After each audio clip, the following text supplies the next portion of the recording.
Well, no sooner do we finish a 1,200-mile cross-country trip in this machine, but we're going to do another one. We're headed off to St. Augustine. Oh, and you're coming with us.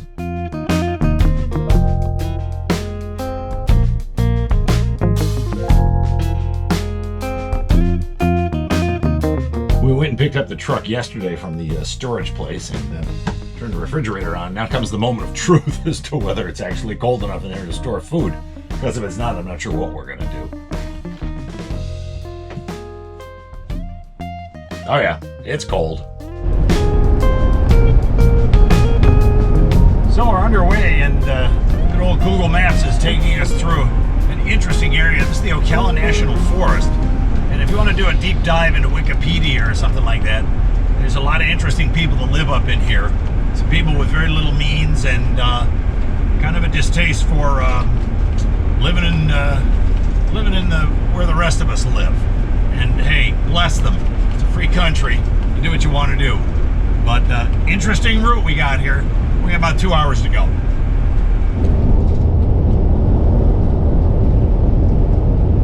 So we're just sort of plowing on here over rolling sand dunes. And you might ask yourself, how did sand dunes end up in the middle of north central Florida? Well, 100 and some odd thousand years ago, when the last ice age kicked in, sea level dropped about 300 feet. All of a sudden there was a lot of bare silt and sand there, and the weather got weird, and the winds started blowing, and there were probably some really interesting sandstorms blowing all this sand and stuff here. So here's a little RVing tip. I got this old Magellan GPS for mapping purposes, and I hooked it up, and it was stuck trying to find an address in upstate New York. Well, that's a long way from Florida. And I think the problem is that it can't see the satellites because of the overhang and the metal and stuff. You know, the older GPS devices really need good open sky to function. So we're coming up on an interesting bridge here. This is the Cross Florida Barge Canal, which actually doesn't get all that far to east and west coast. But they did get it started. And we got to climb up a big hill here to see it. Let's check it off in the distance here. Yeah, you can see it's a little overgrown, and they didn't when they didn't finish it. It's just a big waterway now that goes nowhere. All right, we've pulled up for lunch, and we're in a Walmart parking lot because Walmart doesn't mind RVs parking here. So we're gonna have our little PB&J and chips and stuff, and head on down the road. Okay, there's my little PB&J for lunch, a banana, some chips, and a view of Walmart. Not exactly national seashore stuff, but we'll get there soon enough. So our classy lunch here at Walmart is all done, and I'm going to do a little walk around the machine. And in case you're wondering why you didn't see the spouse riding shotgun, she's in the second car behind us, because once we get latched in at the RV place, we want to have a vehicle we can go do our little tourism with, our socially isolated tourism. Well, we're going over a big bridge over the St. Johns River.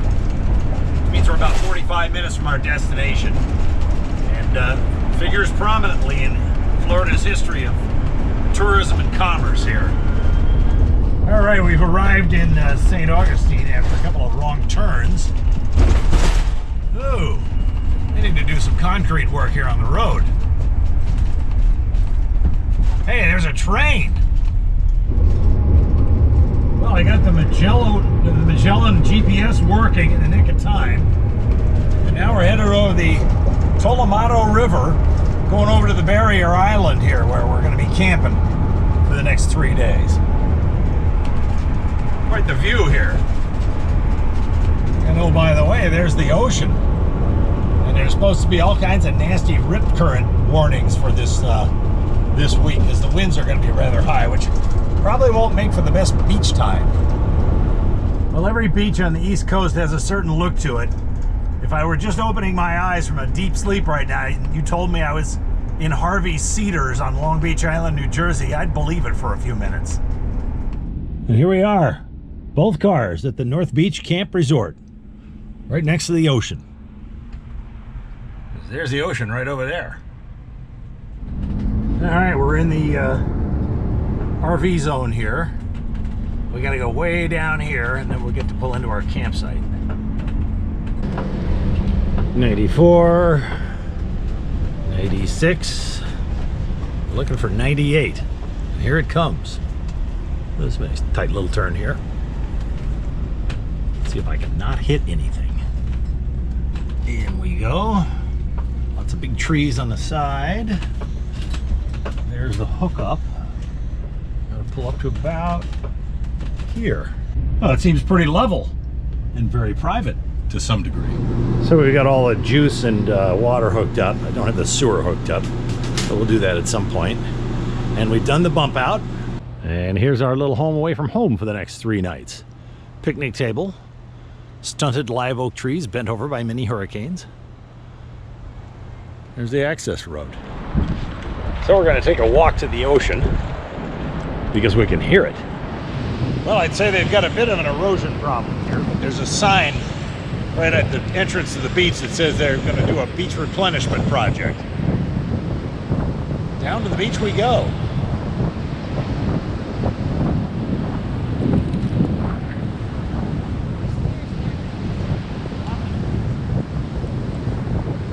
Wow. Big rain over there.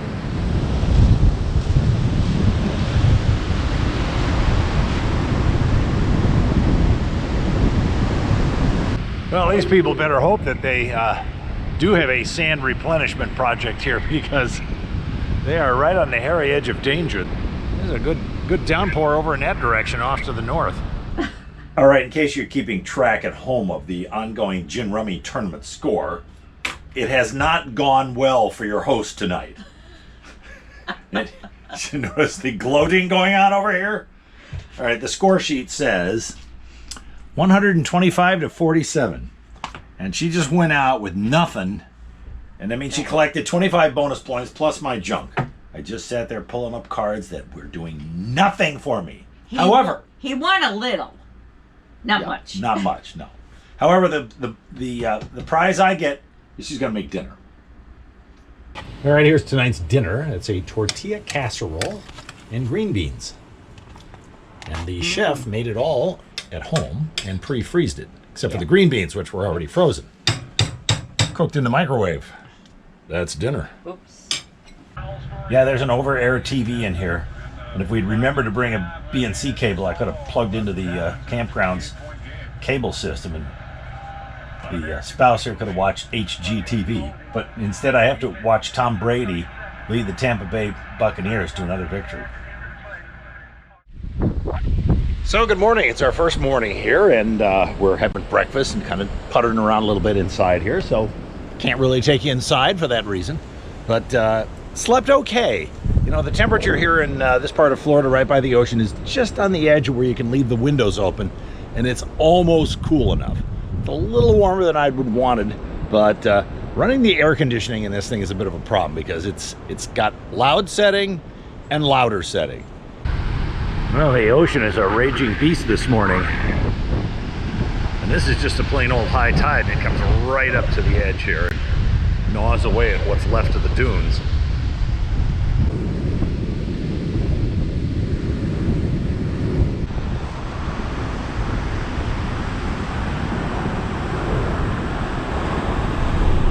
So we've grabbed the little white van, put the lady in the driver's seat, so the photographer can concentrate on what's out in front.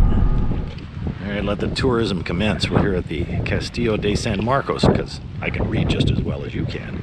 And it's the oldest masonry fort in the United States, continental US, built by the Spaniards, and I think the date 1565 sticks in my mind. And that makes it officially medieval. I think they built it in stages, so the extensive star pattern of the thing, if you were to see it from above, was apparently not the first iteration of what came here. But it got added onto. The British took it over eventually, and it got added onto. But here it is. It's old. So this thing is made of something called coquino limestone, which if you look closely is nothing but glued together seashells laid down on an ancient or semi-ancient seabed, or not that ancient a seabed. And what's bad is it's pretty fragile and erodes easily. So here's the mortar between some of the blocks, and it's much tougher. So you can see how far back the fort has eroded itself. Okay, this little thing here is deliciously diabolical. It's an oven. And what you did was you put the cannonballs in here and heat them up to about 1500 degrees. And then you'd fire red hot cannonballs out to the bad guy's ship.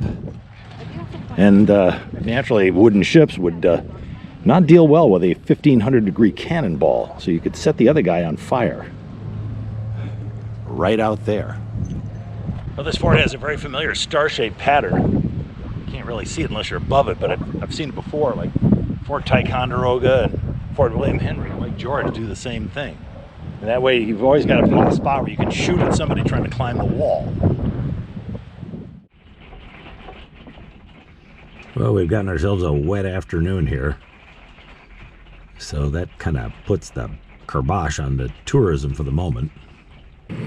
So you can probably hear that thrumming of rain here. And there's a huge bunch of showers coming in off the coast. So we're doing the Jimmy Rummy tournament here. Here, show me. It looks like all of Florida's covered. Yeah, there's a big pile of stuff there. Just kind of do that dance here. So we're watching the news with the pessimistic forecast of weather. And over here, we're getting the microwave going with our delicious prefabricated meals. And hopefully, maybe we'll get a break tomorrow. But at least we'll have a good dinner tonight. Dinner. Well, we got a little bit of cabin fever right after dinner, so we wanted to kind of come down here and check things out.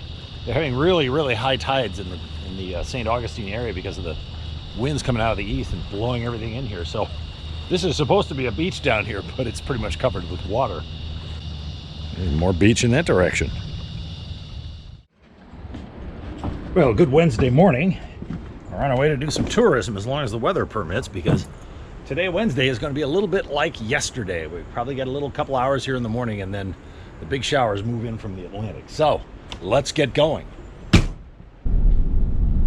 This is Route A1A in St. Augustine, and it's kind of a main drag, and it's super narrow. Driving through here with a truck 2 days ago was a real pain, and they got you hemmed in on both sides. All right, we're in downtown St. Augustine, and if you have any kind of appreciation for interesting old architecture, and this is, after all, the oldest continuously inhabited European town in North America, there's just gobs of it here.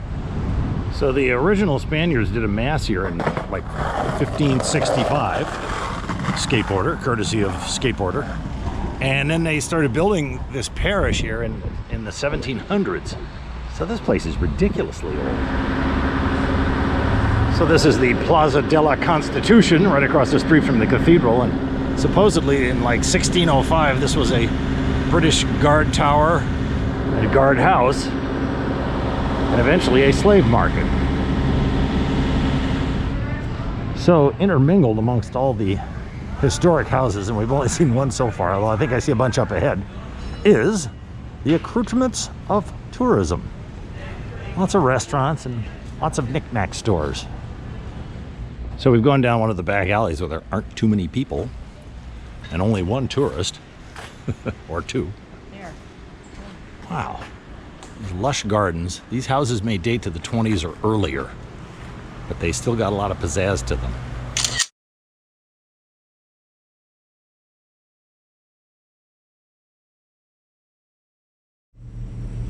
So we're on the backside of Flagler College. I think unquestionably one of the most eye-popping pieces of architecture here in downtown St. Augustine. We'll get around to the front in a second, but it was built as a hotel originally by Henry Flagler, the guy who basically lit the fuse on modern civilized Florida. He built railroads and did all kinds of stuff. You can read about him. But this was a hotel, now a college. So this is the fountain in front of City Hall and the Leitner Museum, and right across the street is Flagler College in all its Spanish Renaissance glory. And right across the street from Flagler College is the Alcazar Hotel. It was built in 1888 by Henry Flagler. And then it got passed around. Now it's the City of St. Augustine City Hall and a huge fancy museum, which regrettably we're not going to go look at because of conditions. And there's a big fancy inner courtyard in here in the Leitner Museum / City Hall with luscious gardens. And look, somebody over there is getting wedding pictures taken.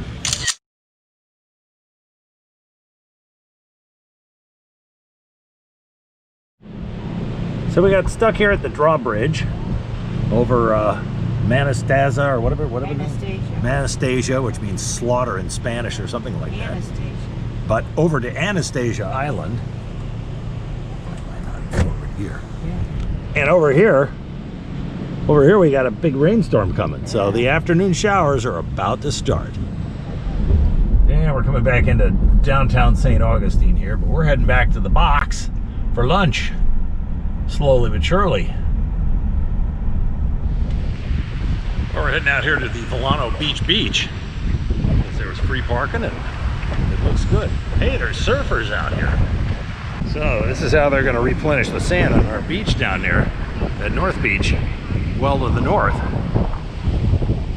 And, it must be running at some point up the beach here, but they really haven't added any sand right here, although this is sort of high tide. There's a couple of guys out there surfing. There goes one guy. Ooh, buried.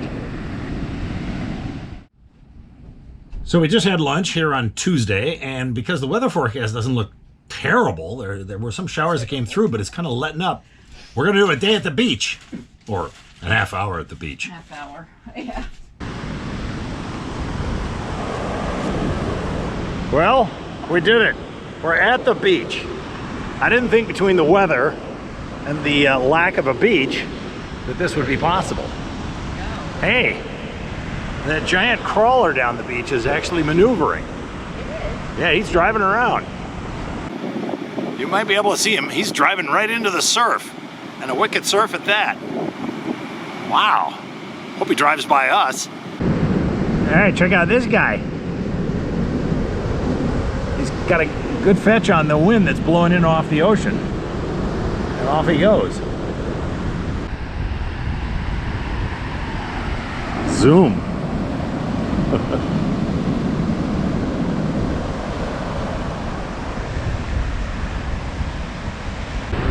Well, I probably already said it, but I'm going to say it again. We're at the beach. Hey, it's warm. So now we're about to answer the question of what happens when a man of a certain age goes into an ocean that has riptide warnings all over it and chaotic waves breaking 300 yards out. I don't know, I guess I just get wet. Woohoo! Actually, I am taking the threat of riptide seriously. I'm just not going to go out that far.